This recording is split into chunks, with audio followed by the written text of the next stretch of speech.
He's here. I can feel it.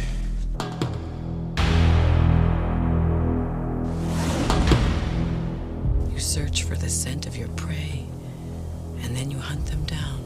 That's the only thing you're committed to. It keeps me sharp, on the edge, where I gotta be.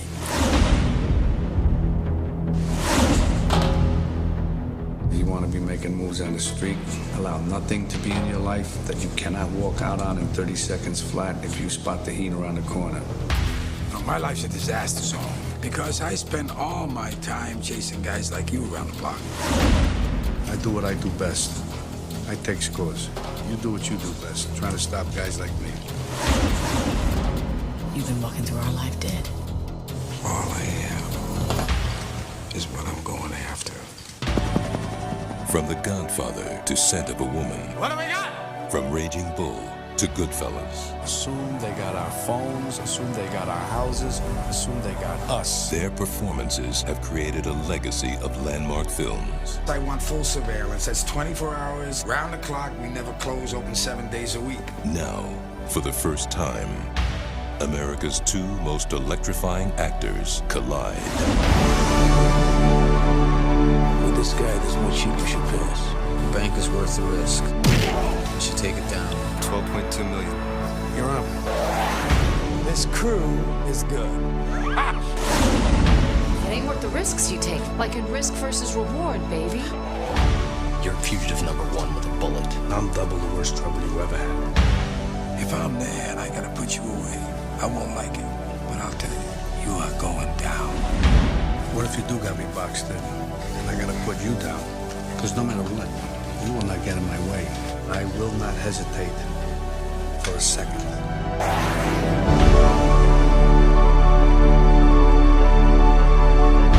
Al Pacino, Robert De Niro, Val Kilmer in a Michael Mann film.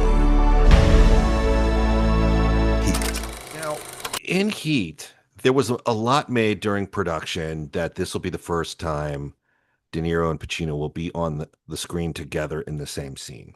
And it was the most boring scene in the world. It just went on and on and on and on. I was like, guys, cut the goddamn scene already. I watched it again last night. I watched Thief again last night too. I couldn't stop. I'm not Thief. I mean Heat. Yeah, Heat. I mean, and the thing that I thought going into it is this scene has got to end with them pulling their weapons on each other. That's the only way for it to end. This has got to be probably somewhere in the third act, and it leads to the showdown. But I guess that's too much John Woo working its way into my psychology because it doesn't end that way. 5 minutes. Yeah. 5 minutes sitting at a counter saying things like, I'm just in business. I just do my job. Mm-hmm. And he does his job. And, well, what if, when I pick you up, you're going to feel, so what if I pick you up? What if I'm the guy that gets you? Mean, guys, really? We're saying this? And at no point in the entire conversation does the waitress appear to ask if they want more coffee. The service in the place just is absolutely atrocious. I mean, here's the other thing with Heat. That's Heat Kate Mandolini. That was Kate. Yes, Mandolini. it is. It was Kate Mandolini. Yeah. We've all had dinner there or what, but I don't think it's there anymore. Is it? It's gone. Still there, but it's not. It hasn't been refitted. It's just an empty space. Maybe Steve Surgic, not too late to get in the restaurant business, buddy. I'm looking at it very fondly, Let me know if you go for it, dude. I'll sign up to be the janitorial aspect. So here's the thing about Heat that people get mad at me for even saying this, but in my opinion, Heat goes too many unnecessary places. It goes into Ashley Judd having an affair with Hank Azaria, and he gets arrested in Vegas. It goes to Natalie Portman, another brilliant actress who's these are all their relationships. He's adding to everyone's got a relationship. It's fucking. I'm surprised we didn't get to know their pets. Like that's the thing. Yeah. Natalie Portman, it went down every avenue. Every single person had a. I'm telling you, the guy that worked as the short order cook, an African American guy. He has a girlfriend. His mother comes into the scene, and it turns into a thing. And you feel bad when he dies, For sure. He's one of the relatable characters in it, but there again, it shows him going through the probationary steps and being exploited by the system. But I look at it and I think I'm just thinking this, and I know people love to crucify me, but if your movie has these scenes in it, isn't there something better we can put there instead of that stuff? I mean, you have intriguing characters doing an intriguing job and a game of like cat and mouse. Do we need to go down the road and see the driver's family? Do we need to hear about this kid not getting picked up? Do we need to see the wife cheating on him? Do we need to see him meeting the girl again at Kate Mandolini's and starting in a relationship? Or should we just go straight fucking ammo, gunpowder, and steel and just light the scene up? Light the fuse, go. Yeah, I don't know. That's my taste. I don't know if that's the right answer, but it's kind of what my intuition tells me, like how much more of this talking, because it's like, well, the girlfriends and the wives talked, but no one talked as much as De Niro and Pacino. They just talked forever in that fucking room. They went on and on. It was just the worst conversation. Yeah. Yeah. But I mean, when he otherwise, you also know something at the end of that. You know that there's going to have to be a really good part coming up. You think, right? I mean, well, there was the heist, right? I mean, there is the heist. That's so okay. In regards to this heist, which I think is shot beautifully. Yeah, I don't know. To take this heist from an editorial standpoint, to have these guys, they've disarmed the alarm. They go in and they start the robbery. They've started their robbery. Now, what's the go time on that? 2 minutes? 3 minutes? They give it 3, I think, but I think I can't remember, 2 or 3. Yeah, it was 3 for the first one where they hit the Brinks. Right. Now, look, in the cinematic world, this robbery scene works really well, and I understand why people love it, and I'm enthralled with it. I don't like that there's no aerial. This is LA, man. We have a helicopter over us if somebody spits on the fucking sidewalk. Dude, do you know how many helicopters are here? There's 24 of them. And that means, that means there's 6 in the air all the time. Yeah. And there's an additional, a 7th that's doing super high altitude surveillance shit. And they change every 4 hours. Right. Constant. That's why they need so many. That's why they need 24 of them, you know. I went when my grandfather was chief of police to the Astro Division, where they shot Blue Thunder. And I remember like those guys were the busiest guys in any police department I'd ever seen when he would take me around. Those guys it was like a Vietnam helipad. Right. I've gone on a fly along. I did a fly along with him. Yeah. It was great. Right. Awesome.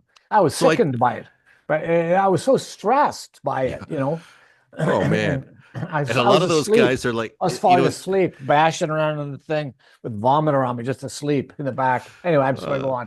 No, a lot of those guys were like Vietnam era dudes, and they would like buzz the top of skyscrapers. They just keep themselves sometimes entertained, in the air in ways that would probably be unnerving. But it's not just that there's no helicopter presence in a scene where there is a major prolonged gunfight. Another situation I was close to was that North Hollywood robbery when 2 guys put all the body armor. Yeah. There's nothing but choppers in the air. Right. Nothing but choppers. That thing was, they put the Iron Dome on that thing quick. I mean, that shooting went on I was like a block and a half away, and that shooting did not stop. But you could hear the helicopters coming in at like rooftop level, their skis just going over like the power lines just to close in. But anyway, in regards to this robbery scene, which is super entertaining to watch, I get it. It's really well executed. But those guys go in. They start their robbery. The clock's ticking. 3 minutes. At the police station, they get the call. The informant tells them the bank. These guys get in the car and manage to get to this bank before these guys have the money out. And they're running up the street like a half block with their firearms. So the timing and editorial of the scene kind of makes me question it, but not You know what? necessarily. I never even noticed that part. I did think what they're hearing about it right now, but it never really occurred to me that they had to travel. Fuck, I can't travel to the corner here. Right. It takes me 30 minutes. You know what I mean? Because of the traffic in the city. They're not. And don't you think if you and I take 2 sides of the street on the sidewalk and we have armaments out, that the sound of the public panicking is going to get to where we're going way before we get there? Oh yeah. Yeah. But when we do get there, I mean, these guys run like a city block, and they park and then they get there. And I'm like thinking, that's the one thing. I know it all has to end on the street and that's where the gunfight has to take place, but I question the editorial timing of it all, because like these guys are pulling the duffel bags out and I'm like, you should be long gone by the time policemen get a tip and get there. Well, but whatever. Get there. Like it's crazy. I think you have to imagine there. I mean, I went down the pipeline of logic. I went, okay, so their precinct is actually right on the same block, just around the corner. Mm-hmm. It's still a 5-minute run, you know. Yeah, in Los Angeles. But here's how you correct it. I think you have the informant tip come in before the robbery goes down, and somebody just comes into goes, look, we just got a phone call about tomorrow. Right. And they can have the debate and anyway. Yeah. Wasn't it that guy that they had on their first job, who was a guy that none of them knew apparently, and he was a homicidal maniac. And by the way, that was the heist that got me going. I loved it, except that they got $1.5 million. $1 million? What do you think the tow truck, the industrial tow truck, costs with the ambulance? 2.5. The ambulance was $1 million. And then they got these so-called bear bonds, which, by the way, are an entire invention by people that do cop shows. There's no such thing as a bear bond. Oh, they pay the bearer on demand. No, they don't. It works well in Die Hard, though. We all bought it. We all bought it when Rickman was talking. But you're right. And I mean, you're talking about $400 just in hockey masks. And what kills me is they blow the doors, they go in, and then they start throwing stuff on the ground that they don't want to steal. And I'd be like, no, all of that's going. It's all going. We're taking every bit. Everything I touch, there's 25 cents of it. I got it. It's mine. Like if I'm how much these jumpsuits cost? You know how many rounds I've got in my. Anyway, it's just really. So but that was $1.5 million heist, and they have to divide it 7 ways. Right. Or whatever it is. I don't know if it's 7, maybe it's. It was. Well, it was at least 4 ways, right? Or is Trejo the 5th? I don't know, but you're right. Anyway, there's 2 drivers in the ambulance. There was in the big truck. There was 2 in that, and there was a guy on the ground, right? So 5 maybe. Mm-hmm.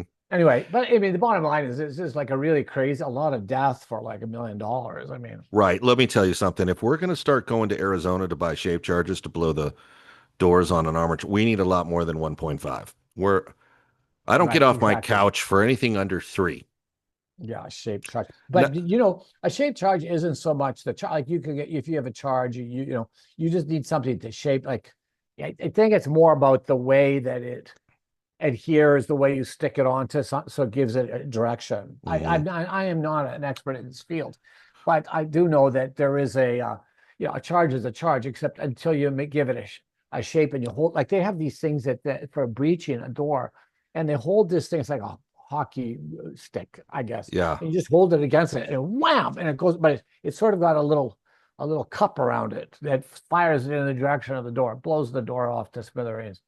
Well, between the two of us, you're the only guy that's ever worked with blast sticks, buddy. So right. No, it's I'm going to defer to you. Det cord, actually, is what it was. Det cord. And det cord is funny stuff because it comes in, it's really thin, it's thicker. Mm-hmm. You can use it for a belt. It's totally inert.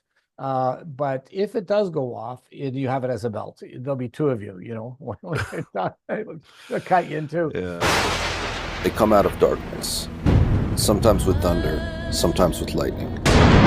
Their presence means death. The prison master was afraid of him. The guards were afraid of him. The town was afraid of him. Lucifer is coming for you. Rest easy, Jack Carr said in a low tone. You're in the final 30 seconds of your life. No quarter. No quarter. Kill all masters. Coming soon